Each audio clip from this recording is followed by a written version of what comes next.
ॐ श्रीगणेशाय नमः। ॐ वक्रतुण्ड महाकायः कोटिसूर्यः समप्रभः निर्विघ्नं कुरु मे देव शुभकार्येषु सर्वदा। ॐ श्रीगणेशाय नमः। ॐ शुभमुहूर्तमस्तु शुभमुहूर्तमस्तु शुभमुहूर्तमस्तु शुभं कल्याणं भवतु।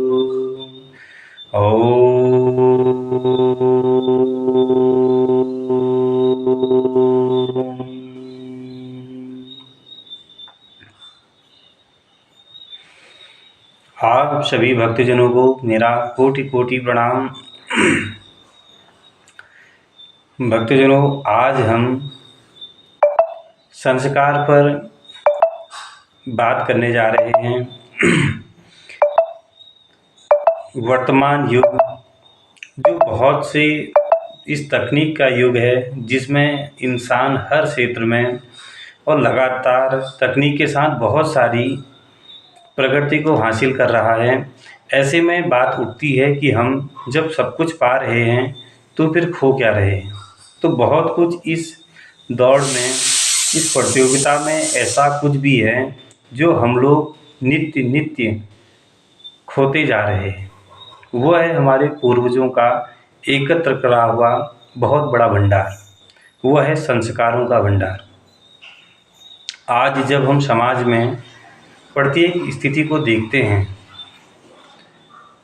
कि किस तरह हमारे बड़े बुजुर्गों का अनादर हो रहा है, जो समाज जिस सनातन परंपरा में गाय को माता, गंगा को माता और प्रकृति समेत हर वस्तु के पूजन का विधान है, वहाँ पर अपमान की इस बाढ़ से इस तरह की एक दौड़ प्रतिस्पर्धा हो चुकी है कि जहाँ पर यूँ महसूस होता है कि संस्कार अपने आप में बहुत पीछे होते जा रहे हैं।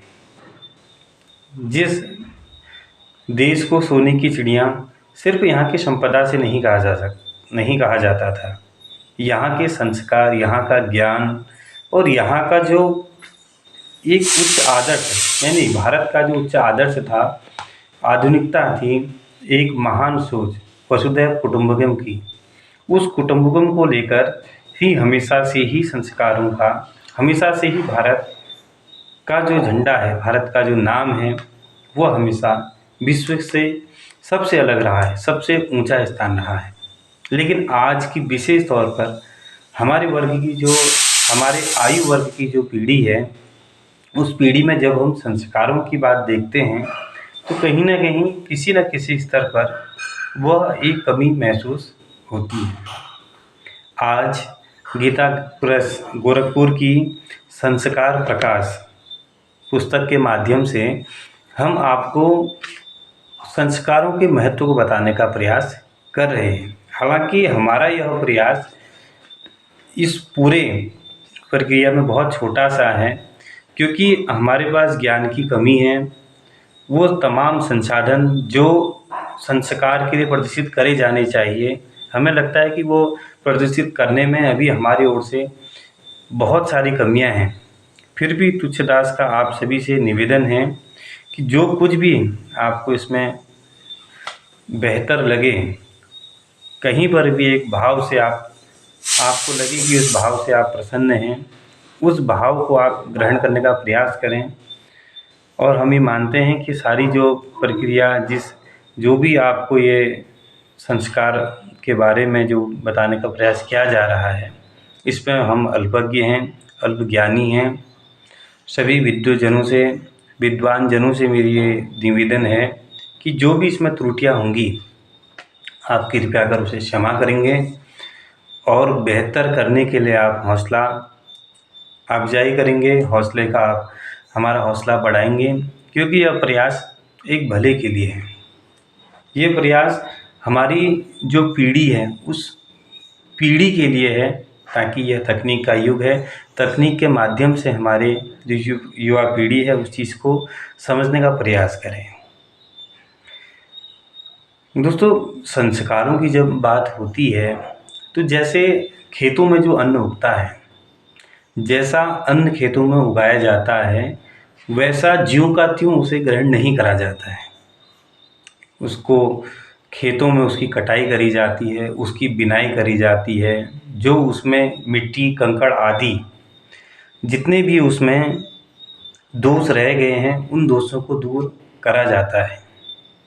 उसके बाद उसकी सफाई के बाद उसे पीसा जाता है, उसे सुखाया जाता है और उसको पानी इसके साथ मिलाकर उसकी लोई बनाई जाती है। लोई को बेला जाता है, आग में सेका जाता है, तब जाके वह खाने योग्य उसे गुणी बनाया जाता है, उसमें संस्कार डाले जाते हैं। यही प्रत्येक चेतन वस्तु का के साथ होता है कि मनुष्य को भी उसके दोषों से दूर रखने के लिए, क्योंकि हम सभी लोग प्रायः दोषों से घिरे रहते हैं। इन दोषों को दूर करने के लिए, उन दोषों का मार्जन करने के लिए हमें संस्कारों की आवश्यकता पड़ती है। इसीलिए हमारे महान ऋषि मुनियों ने जीवन परंपरा को, जीवन चक्र को सरल बनाने के लिए जीवन के प्रत्येक चरण पर, जीवन के प्रत्येक मोड़ पर संस्कारों की व्यवस्था करी है। मनुष्य के गर्भाधान में प्रवेश करने के साथ साथ, जीव के मन गर्भाधान में प्रवेश करने के साथ साथ इस संसार को छोड़ने तक संस्कारों को जोड़ा गया है। यानी आप कल्पना कर सकते हैं कि कितनी महान हमारी परंपरा रही है, कितनी महान परंपरा के हम, कितनी गौरवशाली परंपरा के हम लोग एक हिस्सा हैं। इसी तरह आप उदाहरण ले लीजिए हीरे का। जिस हीरे को अमूल्य अनमोल माना जाता है, जिसकी कीमत करोड़ों लाखों करोड़ों की है, उस क्या वो जो खान से जैसा ज्यों का त्यों निकाला जाता है वैसा ही उपयोग में लाया जाता है? बिल्कुल नहीं। उस हीरे को खान से जब निकाला जाता है, उसकी मिट्टी, उसकी जो भी उसमें दोष लगे हैं उसको दूर करा जाता है, उसको तराशा जाता है, उसके जितने भी गुण हैं उन गुणों को श्रेष्ठ करने के लिए उस पर लगातार अनुसंधान किए जाते हैं, तब जाके वह किसी एक माला का हिस्सा बन पाता है। यानी व्यक्ति की कीमत उसके संस्कारों से बढ़ती है। किसी भी चीज़ की अगर हमें कीमत बढ़ानी हो तो हमें उसको संस्कारित करना पड़ता है। और हमारे धर्म ग्रंथ वेद शास्त्र भी यह कहते हैं कि प्रत्येक जीव को संस्कार करना बेहद आवश्यक है, क्योंकि संस्कारों के बिना जो है व्यक्ति का शरीर शुद्ध नहीं माना जाता है और अशुद्ध शरीर से कोई भी व्यक्ति देव कार्य और पितृ कार्य आदि को करने का योग्य नहीं माना जाता है। इसलिए लोक और परलोक के कल्याण की कामना करने वाले जितने भी मनुष्य हैं उन्हें हमारी सनातन परंपरा में बताए गए 16 संस्कारों के अलावा जितने भी धर्म, अर्थ, काम, मोक्ष आदि पुरुषार्थों को प्राप्त करने के उपाय बताए गए हैं, उन सभी का सिरोधार्य करके उनको पालन, उनकी वेदानुसार, उनका वैदिक विधि से पालन करके उसको अपने जीवन में धारण करना चाहिए। और इसी तरह हमारे जो संस्कारों का था, संस्कारों का विशेष तौर पे इसलिए महत्व रहा, बहुत ज़्यादा महत्व इसलिए रहा क्योंकि प्रत्येक चरण में जीवन में जीव की शुद्धि होती है तो उसका आत्मबल और मजबूत होता है। अपनी आत्मा को परमात्मा से मिलाप करना, अपनी आत्मा को परमात्मा के साथ जोड़ना ही मनुष्य का असली कर्तव्य है। उस कर्तव्य तक पहुंचने पर के लिए ये संस्कार हमें बहुत उपयोगी करते हैं। जैसे जैसे इंसान के संस्कार बढ़ते हैं उसमें संस्कारों की वृद्धि होती है, उसके गुणों में वृद्धि देखी जाती है, उसके मूल्य में वृद्धि होती है और संस्कार से विभूषित होने पर ही व्यक्ति सम्मान पाता है, वह अपना मूल्य बढ़ाता है। इसलिए प्रत्येक जीव के लिए यह आवश्यक है कि वह जो है संस्कारित हों और प्रत्येक माता पिता का यह कर्तव्य बनता है कि वह अपने बच्चों का भली भांति उन्हें संस्कारित कराएं ताकि वह एक बेहतर व्यक्ति बन सकें, एक बेहतर व्यक्तित्व के साथ अपने समाज, अपने देश और इस संपूर्ण विश्व का कल्याण की भावना रख सकें। तो प्रत्येक संस्कार की अपने अपना महात्म्य है, अपना अपना उसका महत्व है। आगे हम अपनी समझ और जानकारी के अनुसार उसको आप तक पहुंचाने का प्रयास करेंगे। और मेरा आपसे यही उम्मीद है कि आप सभी लोग जो हैं इस जानकारी से लाभान्वित होंगे। जैसा मैंने पूर्ण में आपसे कहा कि संस्कारों का विषय इतना गंभीर है, इतना गूढ़ है कि इसे आप तक समझा पाना, सरलतापूर्वक बात रख पाना मेरे लिए एक बहुत चुनौतीपूर्ण कार्य है। क्योंकि मेरा यह प्रयास है कि मैं अपने हम उम्र के लोगों के साथ मैं जुड़ूं और उन्हें अपनी सनातन की इस जो विशाल हमारा एक रहस्य रहा है, एक विशाल हमारी संपदा रही है, उस संपदा का एक सूक्ष्म हिस्सा, क्योंकि उस तक पहुंचने की मेरी क्षमता नहीं है।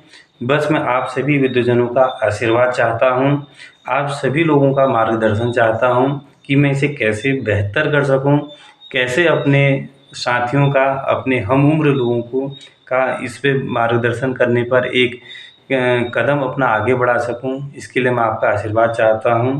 कमियां हज़ारों हैं, लाखों हैं, इसे मैं स्वीकार करता हूं। अगर आप मेरी कमियां देखेंगे तो फिर मैं इस पे आगे कार्य कर ही नहीं पाऊँगा। आपसे निवेदन है कि आप सभी विद्वजन मेरी भावनाओं का एक छोटा-सा कोना कहीं पर आपको नज़र आए, उसी से आप प्रसन्न हो जाएँ और मुझे इस सीरीज़ को आगे बढ़ाने का आप आशीर्वाद प्रदान करें। जो भी इसमें गलतियाँ हुई हों, जो भी मुझसे इसमें त्रुटियाँ हुई हों, मैं उसके लिए आपसे क्षमा माँगता हूँ। जय श्री राम, जय माता की।